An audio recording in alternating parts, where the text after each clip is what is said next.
আসসালামু আলাইকুম ওরহমতুল্লাহি ওবারাকাতুহু। সম্মানিত দর্শক শ্রোতা,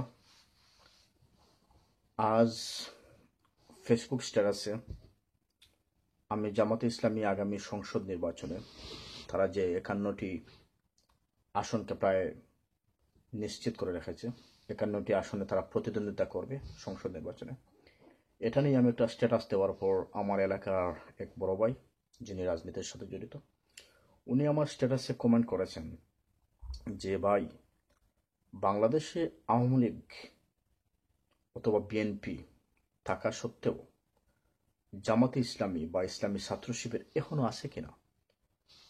ওই যে মন্তব্যটা উনি আমাকে করেছেন, এটা হতে পারে একটা ঠাট্টা, হতে পারে একটা মস্করা, অথবা হতে পারে একটা বিদ্রুপ।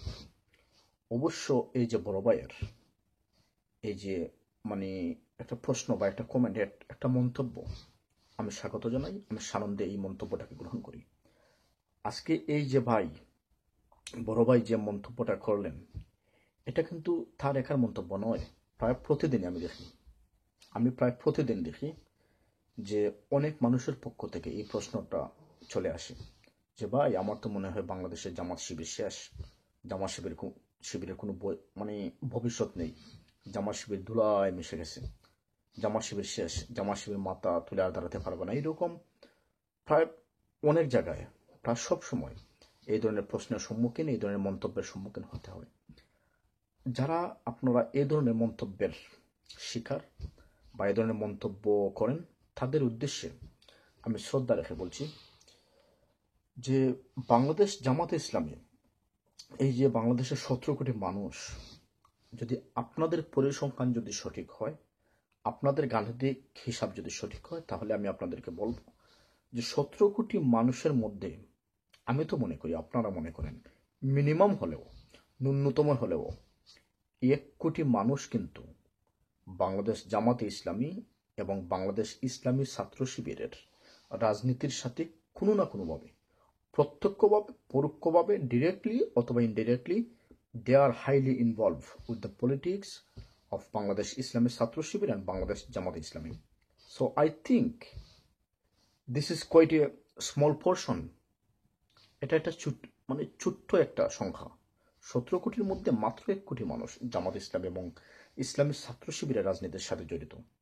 আমি যদি সঠিক বলে থাকি, সত্য যদি হয়ে থাকি, তাহলে আপনারা যারা বলেন যে ভাই, বাংলাদেশ থেকে জামাত ইসলামী মনে হয় শেষ হয়ে গেছে, চলে গেছে, ধ্বংস হয়ে গেছে, আর কোনোদিন হয়তো আসবে না, আমি আপনাদেরকে বলবো যে মাওলানা মতিউর রহমান নিজামী, শহীদ আব্দুল কাদের মোল্লা, শহীদ আলী হাসান মোহাম্মদ মুজাহিদ, এই ধরনের 27 জন মানুষকে ফাঁসি দিলেই কি এই যে 1 কোটি মানুষের, আপনাদের হিসাব অনুযায়ী, পরিসংখ্যান অনুযায়ী, এই 1 কোটি মানুষের একটা বিরাট অর্গানাইজেশন বা সংগঠন বাংলাদেশ জামাতে ইসলামী যে এত সহজে বাংলাদেশ থেকে চিরবিদায় নেয়, এত সহজে দুলিশ্বাত হয়ে যায়, ভাই অন্তত আমার মাথায় আসে না।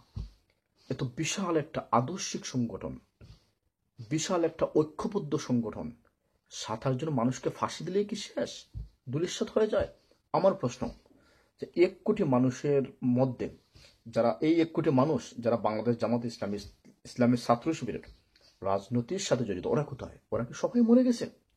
আমি তো শুধু জানি 7 থেকে 8 জন, 8 থেকে 10 জন মানুষের ফাঁসি হয়েছে, তাই বলে কি জামাত শেষ? বাদ বাকি ওরা কোথায়?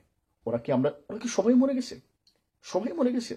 অথবা সবাই কি জামাত ইসলামী রাজনীতি ছেড়ে, ইসলামী ছাত্র শিবিরের রাজনীতি ছেড়ে আওয়ামী লীগে চলে গেছে? আওয়ামী লীগে চলে গেছে, জাসদে চলে গেছে, অথবা চলে গেছে ওয়ার্কার্স পার্টিতে? এরকম আপনি মনে করেন? এরকম কি আপনি মনে করেন যে জামাত ইসলামীর রাজনীতি ছেড়ে, ইসলামী ছাত্র শিবিরের রাজনীতি ছেড়ে, আদর্শকে জলাঞ্জলি দিয়ে ওরা সবাই আওয়ামী লীগে চলে গেছে, সবাই জাসদে চলে গেছে, সবাই জাতীয় পার্টির সদস্য হয়ে গেছে, মেম্বার হয়ে গেছে, কর্মী হয়ে গেছে, নেতা হয়ে গেছে, এরকম কিছু? সুতরাং আপনারা যারা এইরকম বলেন যে জামাত ইসলামী শেষ হয়ে গেছে, ভাই জামাত ইসলামী বাংলাদেশে আসছে কিনা আমাদের মনে হয় না, আপনাদের মনে না হওয়াটাই স্বাভাবিক, মনে না হওয়াটাই স্বাভাবিক। এই যে প্রতিকূল অবস্থা বাংলাদেশে, এই প্রতিকূল অবস্থায় 17 কোটি মানুষের মধ্যে মাত্র 1 কোটি মানুষের সংগঠন জামাতে ইসলামী এবং ইসলামী ছাত্র শিবির যে এখনো এত জুলুম, এত নিপীড়ন, এত অত্যাচার, তারপরে যে এখনো জামাতে ইসলামী রাজনৈতিক ময়দানে এখনো যে টিকে আছে, এটাই তো হচ্ছে সফলতা। তারপরে আপনারা বলেন যে ভাই জামাত শিবির তো আর চোখে দেখা যায় না, জামাত শিবির কই? জামাত শিবির তো আমাদের মনে হয় শেষ হয়ে গেছে, আর কখনো জামাত শিবির বাংলাদেশের মসনদে আসতে পারবে না, জামাত শিবির রাজনীতি করতে পারবে না। না, আমি আবারও আপনাদেরকে বলছি, পরিসংখ্যান অনুযায়ী বলছি, একবারে শর্টলি আমি আপনাদেরকে বলছি যে 1 কোটি মানুষের মধ্যে 7-8 জন মানুষের ফাঁসি হয়ে গেলে জামাত কোনো অবস্থাতেই শেষ হবে না, শেষ হওয়ার নয়।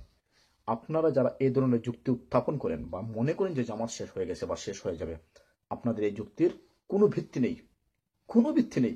এই যুক্তি একটা ভুয়া যুক্তি, এই যুক্তি একটা ভুয়া যুক্তি। যদি আপনারা সুন্দর মনে সুচিন্তিতভাবে যদি কল্পনা করেন, রাজনৈতিক অধ্যায় পাঠ করেন, পলিটিক্যাল সায়েন্স স্টাডি করেন, আপনারা অবশ্যই come to the point, you will come to the point.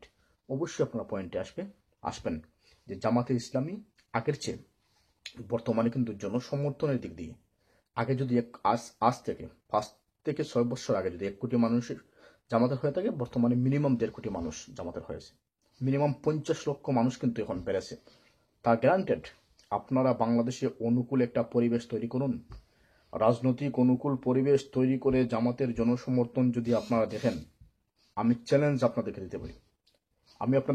দিতে পারি, যদি আপনাদের হিসাব অনুযায়ী ন্যূনতম মিনিমাম 1 কোটি মানুষ যদি জামাত ইসলামের সাথে আগে জড়িত থাকতো বা ছিল, এখন কিন্তু এই সংখ্যাটা বেড়ে কিন্তু 1.5 কোটিতে পরিণত হয়েছে। আপনারা অনুকূল পরিবেশ তৈরি করে দেখুন, জামাতের হুঙ্কার দেখুন, জামাত ইসলামের রাজনীতি দেখুন, ছাত্র শিবিরের রাজনীতি দেখেন মাঠে ময়দানে জামাত ইসলামী আছে কিনা, ছাত্র শিবির আছে কিনা। অনুকূল পরিবেশ দরকার। অনুকূল পরিবেশ নিশ্চিত কি করতে পারবেন? যদি আপনারা পারেন অনুকূল পরিবেশ নিশ্চিত করতে, আপনারা দেখেন আমি পারভেজ আপনাদের উদ্দেশ্যে যে ভিডিওটি আমি আজকে আপলোড করলাম তার সত্যতা কতটুকু, আমি যে মন্তব্য করলাম তার সত্যতা কতটুকু। জামাত ইসলাম একটা আদর্শের সংগঠন, এই সংগঠনকে কোনো অবস্থাতেই আপনি 7-8 জনের ফাঁসি দিয়ে 1 লক্ষ মানুষের ফাঁসি দিলেও এই সংগঠন যে নিশ্চিহ্ন হয়ে যাবে, সংগঠন যে বিলীন হয়ে যাবে, এটা ভাবার কোনো অবস্থাতে অবকাশ নেই। There is no scope to think such way. এই পদ্ধতিতে আপনি কখনো জামাত ইসলামকে মূল্যায়ন করবেন না। যারা মনে করেন জামাত ইসলাম শেষ হয়ে গেছে, আমার শুধু প্রশ্ন, এই 1 কোটি মানুষের মধ্যে 7-8 জনের বাদে যাদের ফাঁসি হয়ে গেল, ওদের পরে ওরা কি সবাই আওয়ামী লীগ হয়ে গেছে? ওরা কি সবাই জাতীয় পার্টি হয়ে গেছে? ওরা কি সবাই জাসদ হয়ে গেছে? যদি না হয়ে থাকে, অবশ্য আমি আপনাদেরকে আশ্বস্ত করছি, জামাত বাংলাদেশে এখনো টিকে আছে, বাঘের মতো টিকে আছে। শুধু অনুকূল পরিবেশ দরকার। এই জনসমর্থন, এই জনসংখ্যা দেখতে হলে, এই পরিমাণ দেখতে হলে, তাদের পরিমাণ সম্পর্কে আপনাদের সম্যক ধারণা নিতে হলে একটা অনুকূল পরিবেশ অবশ্যই বাংলাদেশে থাকা দরকার। অনুকূল পরিবেশ হলেই আপনারা দেখতে পারবেন জামাতের শক্তি। 7 থেকে 8 বছরে জুলুম নিপীড়নের পর জামাত ইসলাম কতটুকু শক্তিশালী, কতটুকু মজবুত এবং কতটুকু পাওয়ারফুল হয়েছে। How they build their powerful platform over the 6 to 7 years। ইনশাল্লাহ আপনারা দেখতে পারবেন। আপনাদেরকে আমি আশ্বস্ত করছি, যারা আপনারা এরকম মনে করেন জামাত শেষ, জামাতের রাজনীতি শেষ, আপনাদের উদ্দেশ্যে আমি বলতে চাই, আপনাদেরকে আশ্বস্ত করছি, জামাত শেষ হয় নাই। একটি আদর্শিক সংগঠন শেষ হয় নাই। জামাত ইসলামী মতো একটা আদর্শিক সংগঠন শেষ হয়নি, বরং জনসংখ্যা দিক দিয়ে, জনসমর্থনের দিক দিয়ে জামাতে ইসলামী বিগত 5 থেকে 7 বছরের তুলনায় এখন কিন্তু আরো বেশি পরিমাণে জনসম্পৃক্ত রয়েছে, জনসংখ্যার দিক দিয়ে এগিয়ে রয়েছে। এটা আপনাদের উদ্দেশ্যে আমার চ্যালেঞ্জ। আপনারা রাজনৈতিক বিজ্ঞান স্টাডি করুন, রাজনৈতিক পরিসংখ্যান বুঝুন, বাস্তবতাকে মানুন, শুধুমাত্র অনুকূল পরিবেশ তৈরি করে দেন। অনুকূল পরিবেশ তৈরি হলেই আপনারা আবারও দেখতে পারবেন জামাতে ইসলামী বীর দর্পে বাঘের ন্যায়, সিংহের ন্যায় এখনো রাজপথে আছে কিনা। আমার চ্যালেঞ্জ আপনাদের প্রতি থাকলো, যারা মনে করেন জামাত শিবির শেষ, আমি আবারও বলছি, জামাত শিবির শেষ হয় নাই। 1 কোটি মানুষের মধ্যে আপনাদের হিসাব অনুযায়ী 7 থেকে 8 জনের ফাঁসি হয়েছে, 10 জনের ফাঁসি হয়েছে। বাদ বাকি মানুষগুলো কিন্তু আওয়ামী লীগ হয় নাই, বিএনপি হয় নাই, জাতীয় পার্টি হয় নাই, জাসদ হয় নাই, বাসদ হয় নাই, ওয়ার্কার্স পার্টি হয় নাই, অন্য কোনো দলে তো ওরা যায় নাই। যেতে পারে 1%, যেতে পারে 1 জন, 2 জন, 3 জন, 5 জন। 1 কোটি মানুষ, 5 বছর আগের হিসাব আমি দিচ্ছি, 1 কোটি মানুষ জামাত ইসলামের রাজনীতি করে। 60 জন, 8 জন, 20 জনের ফাঁসি দিয়ে 15-20 জন চলে গেলেও এ দলের মিনিমাম বিন্দু মাত্র কোনো ক্ষতি হবে না। আপনাদের সবাইকে ধন্যবাদ, অসংখ্য ধন্যবাদ।